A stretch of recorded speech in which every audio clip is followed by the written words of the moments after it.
Welcome to the chapter 254 leaks, spoilers, review, whatever you guys want to call it, right? Guys, as we've seen from the last chapter, we're about to get Kusakabe versus Sukuna. Everybody called me crazy for saying that Kusakabe has a chance, but I really see it. With that being said, boys, we're gonna get straight into the leaks. Of course, I gotta give thanks to Miyamura for always providing us with the leaks and spoilers weekly. And with that being said, let's get straight into it. So y'all know how Kusakabe was freaking out at the end of the last chapter and all that. This chapter, he's on bumpers. There is none of that. He goes straight into the evening moon sword drawing, and Sukuna is able to recognize the technique, which is strange, but he wonders why Kusakabe is using it against him, who's able to use slashes and send them flying, right? It's like, what are you doing, bro? But Kusakabe's monologue says that simple domain can be used against domain expansions to eliminate the sure hit effect, but it does not neutralize the curse technique itself. But keeping that aside, even though it's simple, it's still a domain. As Sukuna sends slashes toward Kusakabe, he's able to brush them off and he begins to think. Within this domain, my curse energy output is amplified and Sukuna's technique will only be weaker. And it's then explained that Kusakabe is able to add a fully automatic system which makes him able to attack whatever enters his domain. Even Sukuna praises Kusakabe, saying that his reflexes are not bad. I love to get into a little bit of talking, but I need y'all to experience this Kusakabe greatness and the fact that I was right all along. I can't help it, but I was right. Anyways, Kusakabe has been dealing with Sukuna's slashes by reading his sparks of cursed energy, motion, and just pure intuition. His domain further eases that work. But just as he was boasting his technique on surviving slashes by reading Sukuna's motion and all, Kusakabe is hit with another set of slashes, which he barely dodges. He realizes that Sukuna was able to activate his curse technique without even moving. If you guys remember, Sukuna did do this during Shibuya, like against those two girls, so this isn't anything out the blue. But yeah, as we can see here, Kusakabe is kind of making an auto detect system to be able to deflect Sukuna's slashes based off of Sukuna's movements and the domain that they'll enter when attacking him. However, Sukuna is able to cut Kusakabe's efficiency in half because now he can attack without Kusakabe even seeing him attack. But again, some people are going to say this is an ass pull. I know how this community is. Sukuna has done it already, guys. Please do not pretend like he's never done this before. So just as Kusakabe has been declared the victor, we have a flashback where everybody's praising Kusakabe, another one of these. Nanami calls him an expert swordsman with a wide variety of techniques.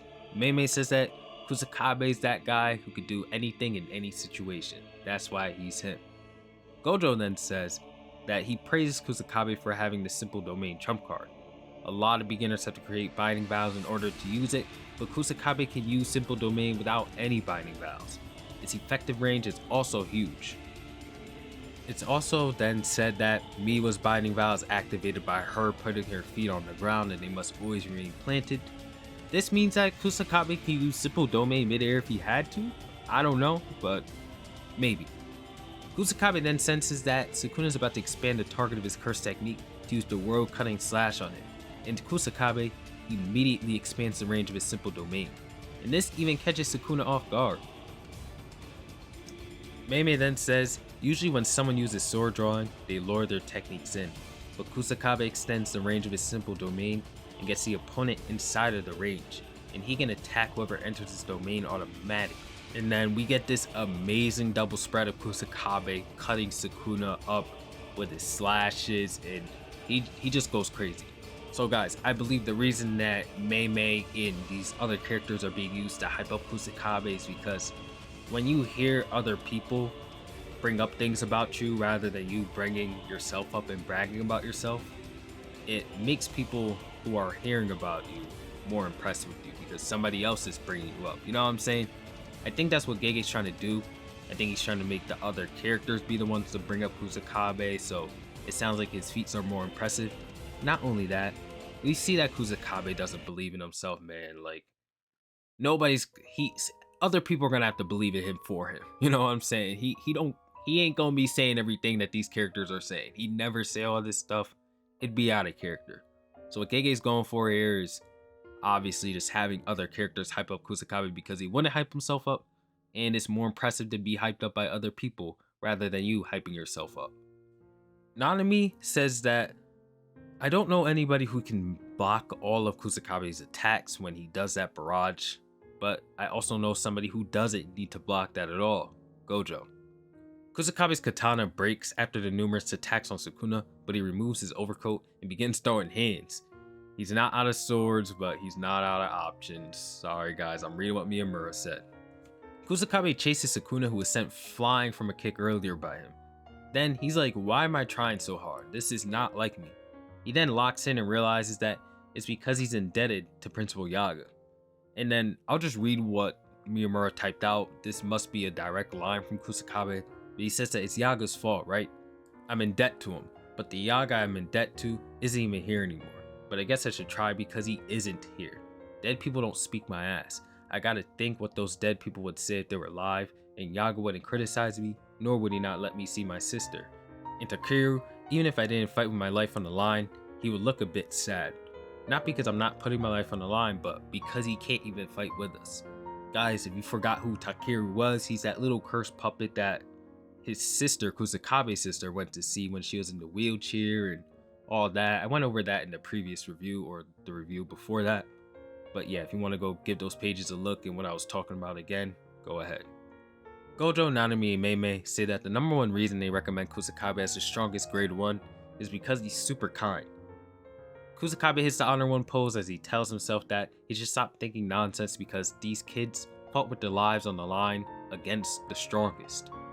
Kusakabe then uses a technique called Hazy Moon, and it forms an aura which takes shape of the remaining part of his broken katana from earlier, so this is dope. If he breaks his blade, he can just kind of regenerate it. And Kusakabe rushes once again to attack Sukuna, but Sukuna is able to grab a hold of the sword with just 2 fingers and say that, you aimed for my heart where I'm already damaged, huh? It's so obvious. And in the next panel, we see that Kusakabe is lying on the floor with his chest slashed by Sukuna. But, oh my lord, but, yo, what's so crazy is, some people in my stream predicted that Ui Ui was gonna die this chapter. If something happens to Ui Ui, I don't know. Y'all weird. I don't know how y'all predicted that, but y'all was in my stream saying that Ui Ui was gonna die. I don't know how. If this happens, I don't know. I don't know what I'm gonna do, but that is crazy. So next page, we see Sukuna was waiting for Ui Ui to arrive, and he sneaks up on him saying, you are starting to get annoying. What's hilarious is that Sukuna really just hit it in the back and said, I'm gonna wait for this dude to pop out. Like, bro, come on. And bro, y'all about to lose your minds because you can't predict this. Just as Sukuna was about to clap Ui Ui, Miguel arrives onto the battle and he's here. Yo, Miguel versus Sukuna? What's crazy is, say what you want about Gege, bro. A lot of authors will not bring back a character like Miguel. The fact that Gege brought back Miguel to fight Sukuna, because we know that Miguel got some hands. Yo, I don't care. Gege's him, bro. A lot of authors will not do something this bold. They will keep a character they remove from the story and keep them out of the story. Miguel versus Sukuna next chapter, guys. Let's get into it. Well, anyways, I gotta do the outro. Peace out. Thank you guys for watching. Leave your comments down below, and if you left a comment on Kusakabe has a chance, you better make sure it was one that was agreeing with me, because Kusakabe put in work. Now, all jokes aside, peace out, guys. Thank you for watching. I'll catch you all in the next one.